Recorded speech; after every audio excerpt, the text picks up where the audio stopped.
화해 731조 화해는 당사자가 상호 양보하여 당사자 간의 분쟁을 중재할 것을 약정함으로써 효력이 생긴다. 법적 성질은 유상, 쌍무, 낙성, 불유식 계약이다. 화해 성립과 관련해서는 네 가지 요소가 있는데, 분쟁이 존재할 것, 당사자의 상호 양보, 당사자의 자격, 또 분쟁을 끝나는 합의가 필요하다. 첫째, 분쟁의 존재. 분쟁이란 법률 관계의 전부, 범위, 태양 등에 관해 당사자가 서로 다르게 주장하는 것을 의미한다. 이게 통설이고, 화해의 목적이 되는 분쟁 사항은 자유로이 처분할 수 있는 법률 관계여야 한다. 따라서 친족 관계의 전부에 관한 분쟁 등 가족법상 법률 관계는 원칙적으로 화해의 대상이 될 수 없다. 당사자의 상호 양보. 여기서 양보란 진실한 권리 관계를 기준으로 하는 것이 아니라 당사자의 주장을 기준으로 한다. 당사자의 자격. 화해는 처분 행위의 성질을 갖기 때문에 화해의 당사자는 처분 능력이나 처분 권한을 가지고 있어야 한다. 마지막으로 분쟁을 끝내는 합의. 이는 나중에 사실과 다르다는 것이 드러나도 그 합의가 나중에 사실과 다르다는 것이 드러나도 구속된다는 뜻이다. 이 부분이 중요한 논점. 어떤 논점이 있냐면, 의료 사고인 경우에 후발 손해와 관련하여 이 합의가 특히 문제가 된다. 732조 화해의 창설적 효력. 화해 계약은 당사자 일방이 양보한 권리가 소멸되고 상대방이 그 화해로 인하여 그 권리를 취득하는 효력이 있다.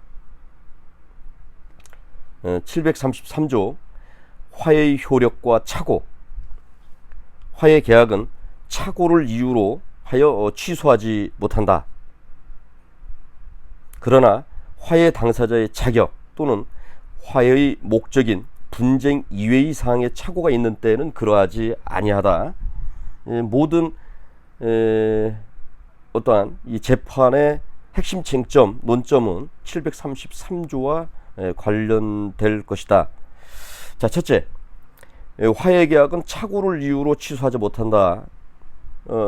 이 부분과 관련하여 만일 화해 계약이 사기로 인해서 이루어졌다면, 화해 계약이 사기로 인해서 이루어졌다면 민법 제110조에 따라서 취소할 수 있는가에 대하여 판례는 인정한다.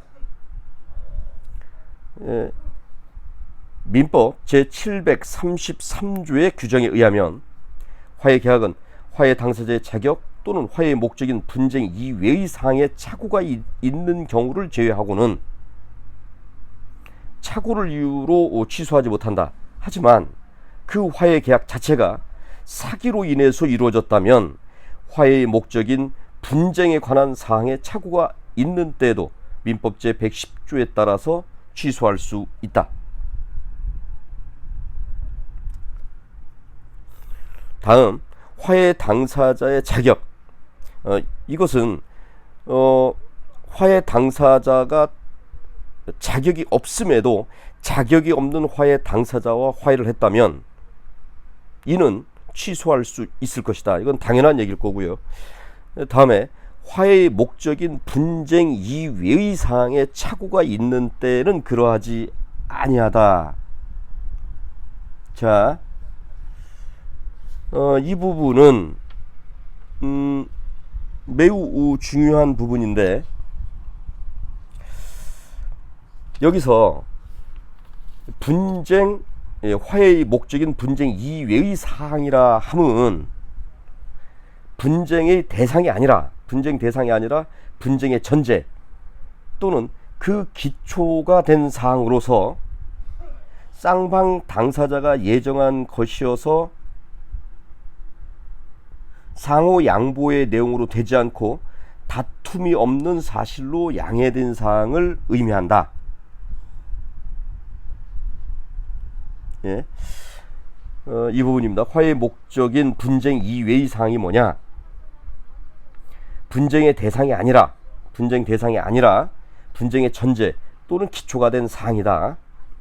그래서 쌍방 당사자가 예정한 거여서 상호 양보의 내용으로 되지 않고 다툼이 없는 사실로 양해된 사항을 의미한다.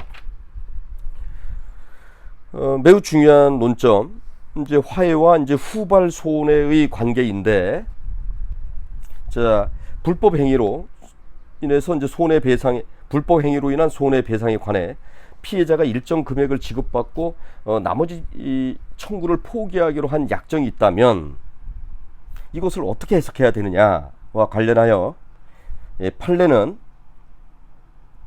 자, 피해자가 포기한 이 손해배상 청구권의 성격이 중요한데 그 당시에 예측이 가능한 손해에 대한 것뿐이지, 그러니까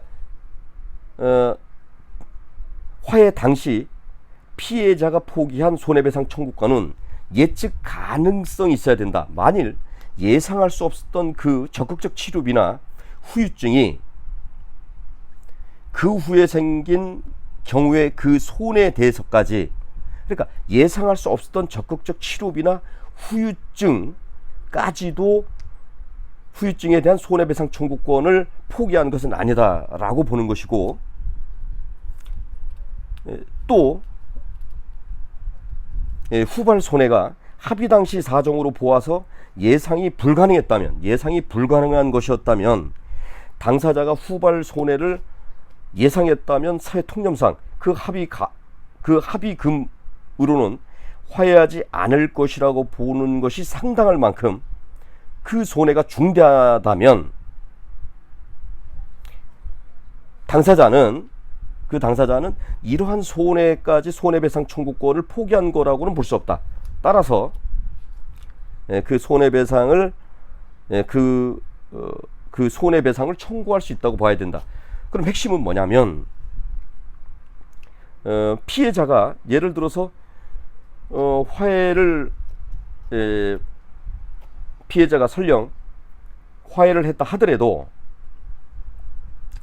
예상할 수 있었는지 여부, 그래서 예상할 수 없었다, 예상이 불가능했다, 그렇다면 그 예상이 불가능한 정도의 손해까지도 손해배상 청구권을 포기했다고 보는 것은 이건 너무 가혹한 것이 아니냐라고 해서 판례는 손해배상 청구권을 인정한다는 것이 핵심.